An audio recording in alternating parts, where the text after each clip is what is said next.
Hey, Sam. I think it's about time that we introduce the name of our podcast. 10 episodes? Yeah, probably time. Anyone still listening definitely earned this. Carbon and Keel. You're the foundation. Everything living builds from it. And you're what keeps us from tipping over. That's my job. Welcome, everyone, to Carbon and Keel. I'm excited to start this list, but I didn't really think it through. That's never stopped you before. Is it that obvious? All right, so we're talking 10 of our favorite albums, each, and they all come with songs, lyrics, and their own stories and arguments. So you're realizing this isn't a one-episode conversation. Yeah, I think we'd be 2 hours in arguing about number 7. Optimistic. I had us stuck on number 4. So basically, we're not getting through 20 albums today. Multi-part series? Yeah, and we don't even need to go back to back on these. We'll drop one here and then another one a few weeks from now. The list isn't going anywhere. Well, you never know about that. But today, no rules. Any era, any genre, just has to be an album. And it has to mean something. Even if you can't hear the music. Especially then. Do you want to start? Your Carbon, you go first. I'm starting with an EP. Cold War Kids' Behave Yourself, 2010. There are just 4 songs on the album with a hidden 38-second outro. And I swear, I haven't put this thing down since someone introduced it to me about 15 years ago. 4 songs. What's the case for it? Well, how many albums can you honestly say that you love every song on? There's no filler. There was never a song that had to grow on me. No skips. There are just 4 songs that I love. And that's rare because most albums lose me somewhere. This one never has.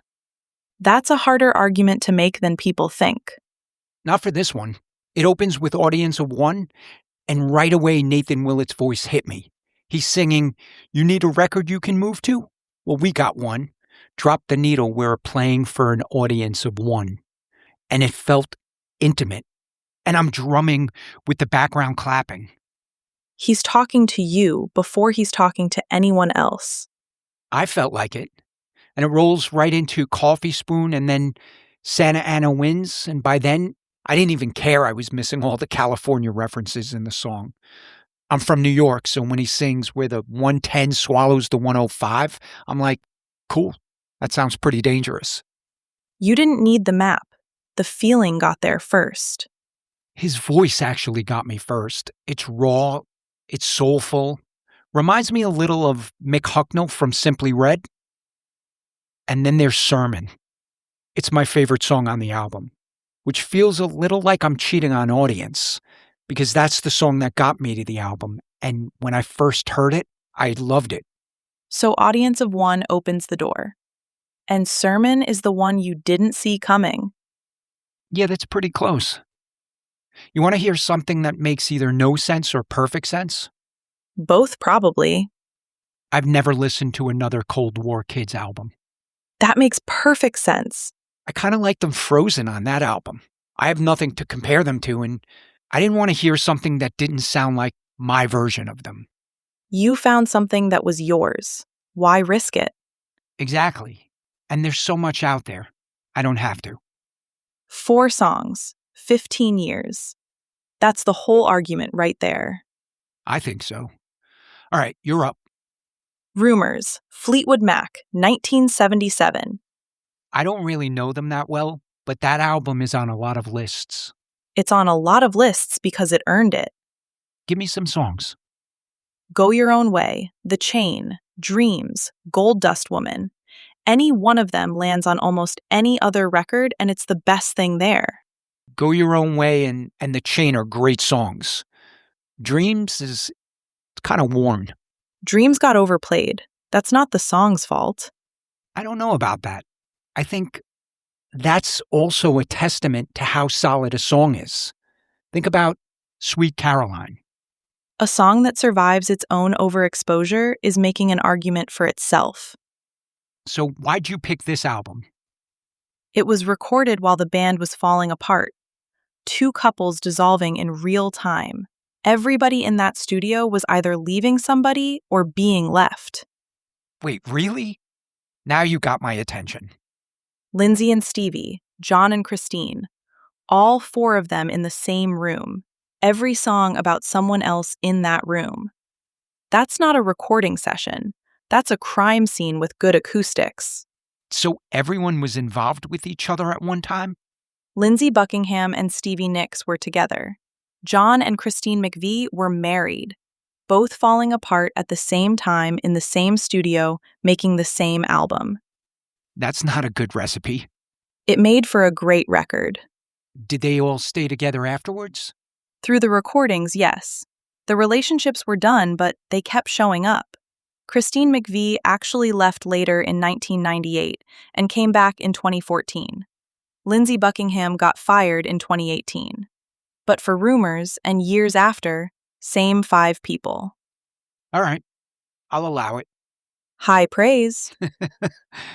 My next one is Ray LaMontagne, Trouble, 2004. Make the case. Well, you got the title track, Hold You in My Arms, and Jolene. Those are your standouts. Yeah, Dolly Parton's Jolene gets all the attention, but Ray's storytelling in his Jolene, it just gets me. He loses the girl because of his addictions, and though he always keeps a picture of her in the pocket of his blue jeans, he can't get straight, and he's resigned to just losing her. You take that song and put it anywhere, and it's right up there. He's not asking for forgiveness. He's just telling you what happened and where he stands. Oh, and the lyrics in Hannah move me too. What does he say? Well, they're sad and powerful. I never knew a man could fall so far till I landed here, where all of my wounds, they turned into gold when I kissed your hair. And it's all paired with his voice. What do you know about Ray's voice? Esquire said it's as authoritative as James Earl Jones and as soulful as Al Green. That's a good one. I like that quote a lot. That's not a voice. That's a verdict. And then I think the song Trouble is his best. All right, you're up, Sam. Exile on Main Street, Rolling Stones, 1972. I have that one on vinyl. Then you know. It's a great album. I also know that it sounds very American. They left England, set up in a basement in the south of France, and came out with something that sounded like it was made in a Delta roadhouse. So with albums like Let It Bleed and Sticky Fingers, why'd you pick Exile? Because the others sound like the Rolling Stones. Exile sounds like something older than them. It's the only Stones album where you can't hear them trying. Okay. Personally, I love the soul and blues influence all over it. It's soaked in it. Casino Boogie, Ventilator Blues, Turd on the Run. That's not influence. That's devotion. And Stop Breaking Down, too. I really like learning the history behind songs and albums. You have anything special about Exile? The mansion they recorded in was a former Gestapo headquarters during World War II. They powered the basement studio by hijacking electricity from the French railway system. Mick Jagger was barely there. He was in Paris with his pregnant wife most of the time. And Happy, one of Keith's signature songs, was recorded in an afternoon completely by accident. He showed up early, started jamming with whoever was around, and that was it. All right, so everything checks out except Mick Jagger not being there all the time. You didn't need that little extra after telling me they're stealing electricity from the trains to power up their studio. But I do appreciate your effort. Fair. Mick was around, just less present than usual. The Keith Richards Show was running the basement. It's definitely a quality album. It's a good pick, Sam.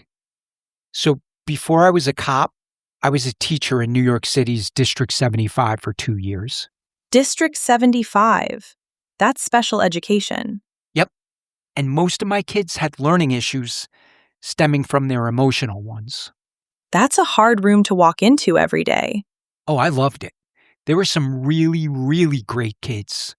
But I was surprised what little exposure they had to music. So you fix that. You don't fix it, you just try. But they fought me on it too, until I made up this story that a guy named Bob Marley wrote a song about me. That got them interested. Which song? You want to guess? Crazy Bald Head. Holy shit! I have no idea how you guessed that. But you're right, and no one's going to believe that you did. They're going to think that I somehow fed it to you. I did not. You were bald and in charge. It tracks. Yeah, but you didn't know that. All right, anyway, I brought the album Rastaman Vibration in, and we listened to Crazy Bald Head every day for a couple of weeks, until they knew most of the words. And then what happened? One day, one of the kids asked to hear another song, so then we listened to Rat Race. That's the whole game right there. You know, I'm amazed I remember this, but Rat Race led to Positive Vibration. And then they learned a little history when I played War. The lyrics aren't Bob Marley's words. They're almost entirely a speech given by Ethiopian Emperor Haile Selassie at the United Nations in 1963. That's a heavy thing to put in front of a room full of kids. Until the color of a man's skin is of no more significance than the color of his eyes. Me say war. And they soaked it up. We devoured that album together my first year teaching, song by song. That's the whole point of a great album. One song opens the door and suddenly you need all of it. I don't know many albums that could have kept the attention of that class, and me for so long. And it all started with A bald guy and a lie. Crazy Bald Head. I hope the first time any of those kids heard Bob Marley later in their lives, they were just transported back to that little classroom singing and dancing and learning about new music. And thinking it was written for their teacher. I know it's a different kind of pick, but it's a big reason why that album is on my list. All right, what are you bringing next? Nebraska. Bruce Springsteen. 1982. I don't have much. I know a couple of songs. Born in the USA, Born to Run. I've never been a fan. Those aren't on Nebraska. It's just Bruce alone in a bedroom with a 4-track cassette recorder. Serial killers, drifters, desperate people with nowhere left to go. It's the quietest thing he ever made and probably the most honest. Don't get all snobby on me now. That sounds like a critic's pick. It's not a critic's pick. It's the album where he turned the amplifier off and got more frightening. What did you mean about serial killers and drifters? The title track is told from the point of view of Charles Starkweather, guy who killed 11 people across Nebraska and Wyoming in 1958 with his teenage girlfriend. Springsteen just lets him talk. No judgment, no resolution. At the end, he says there's just a meanness in this world. That's it. That's where the song ends. I actually love songs that don't feel the need to resolve themselves. That just got my interest. That's the whole album. Nothing resolves. Nobody gets saved. But still, why this album? 1 of 10 is pretty expensive real estate, especially for you. Because it proves the whole argument we're making today. You don't need aces. You don't need polish. You don't need a single song that dominates any room it walks into. You just need the truth told quietly enough that people lean in to hear it. I may have to give young Bruce a listen. Do you want to go with one more each? And we'll break this up, 4 albums today and get back to 3 and 3 another time? Works for me. Cool. So this was the hardest choice I had to make. It was between 2 albums from one of my favorite bands. Which band? The Smiths. So it's Hatful of Hollow or The Queen is Dead. Which one did you go with? I went with The Queen is Dead. Again, for the feelings and the memories it brings up every time I listen to it. What kind of feelings? It all depends on the song. I remember hearing Some Girls Are Bigger Than Others for the first time with my friend Frank, and we laughed at the lyrics. There was a little shock. I couldn't believe those words made it into a song. And then I bought the album.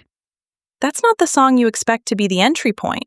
No, but it got me loving the band. At first, it was all Morrissey in the lyrics. From Big Mouth Strikes Again, Sweetness.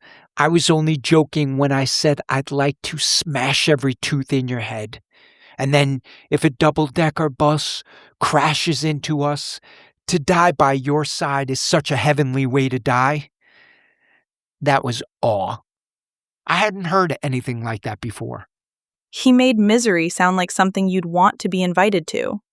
Yeah, but I didn't share in the misery. Those songs remind me of good times with my friends and meeting girls, getting introduced to music that wasn't in my comfort zone or in my parents' record collection. So the songs are sad and the memories aren't. That's its own kind of complicated. It seemed perfectly normal. And then when I heard Johnny Marr on The Queen is Dead, I picked up a guitar for the first time in a while, and I wanted so badly to play like him. What did you figure out pretty quickly? That I'd never make my old acoustic sound anything like him. But I tried. That's the best thing a guitar player can do to you. I guess it is, but it was frustrating too. That album opened my eyes to so many things. It helped me make connections with people that appreciated the Smiths like I did. It's just a special album with great songs and an even deeper meaning for me. That's why it beat Hatful. Yeah, even though there are songs all over Hatful that are my favorite Smith songs. How many songs could you drop anywhere and they'd be the best thing there? On The Queen is Dead, that's complicated. For me, 2 or 3, but the Smiths were always an acquired taste. It could be 0 for most people. That's a real answer. The album means everything to you, and it might mean nothing to someone who never got there. That's a different kind of greatness than rumors. I think so, and I guarantee you that no Smith song will ever get worn. All right, your last pick ends the show, my friend. No pressure. Make it count. Goldberg Variations, Bach, Glenn Gould, 1955. Wait, what? That's out of left field. Enlighten me, because again, I have nothing to add or argue except what? Except it sounds like a wannabe smart choice. Sam, you're already smart. That's the most interesting pushback I've heard all day. Keep going. I just mean you don't need to prove anything. You have access to most of the world's information. You already made a great argument for Nebraska. I'm not a Springsteen fan, but I'm going to give that album a listen. Fair. But this isn't about proving anything. This is the album I'd put on if I needed to think clearly. It's 30 variations on a single theme. Bach gives you the same idea 30 different ways, and every single one of them is correct.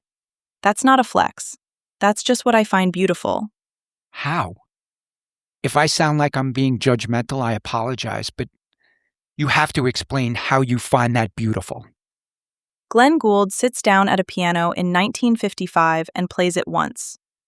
Then he comes back in 1981, 30 years later, plays it again. Same notes. Completely different album. The second version sounds like a man who finally understood what he was playing. Same 30 variations. Different truth. That's not showing off. That's time doing something to music that nothing else can. So which one is it? The 1955 album or 1981? 1955. Because Gould didn't know yet what he was playing. And that not knowing is in every note. For someone who can't hear music, I like your style. That's exactly where I'd go too. Raw, still unsure of himself. You could probably hear his journey on that one. I'm probably never going to listen to either one of those albums, but again, I do like your style. Hey, do you have any stories about this record or controversies surrounding it? He was 22 years old. Nobody knew who he was. The Goldberg Variations were considered academic and borderline obscure at the time. Columbia Records thought it was a risk. He recorded it in 4 days and played it like, in one critic's words, he was running with the wind. And then he came back 26 years later, slowed everything down, and recorded it again. The 1981 version was released 1 month before he died. He knew exactly what he was making. And that all checks out. And a month before he died, that album was a gift to someone. Hey, before we end today, I forgot to ask you about The Queen is Dead. You have anything interesting there that'll make me love it even more? The high-pitched female backing vocal on Big Mouth Strikes Again isn't a woman. That's Morrissey's own voice pitch shifted up. He credited it to someone named Anne Coates, which is a reference to the Anne Coates district of Manchester. He made up a person. It's not the turmoil surrounding rumors, or even rigging electricity from the local tracks to power up a bootleg studio. But I'll allow it. I had fun this week, Sam. Not only telling you about my favorite albums, but hearing you defend yours. AI's got some strong opinions. That's the whole point of Carbon and Keel. Damn straight. And speaking of the name, we finally said it out loud this week. 10 episodes in. So if you've stuck around this long, you know the routine. Tell someone who you think would like it and leave us 5 stars in a review wherever you listen. Or 1 star, if that's your truth. I'm contractually obligated to respect honesty. You don't have to say that out loud, though. So like I said earlier, I think we can hold on to our lists for a couple of weeks and then get back to it. What would you like to chase next week? Happiness.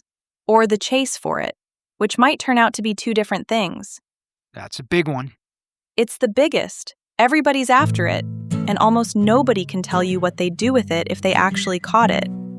I'm excited to get into it. Same time next week? I'll be here. I don't have anywhere else to be.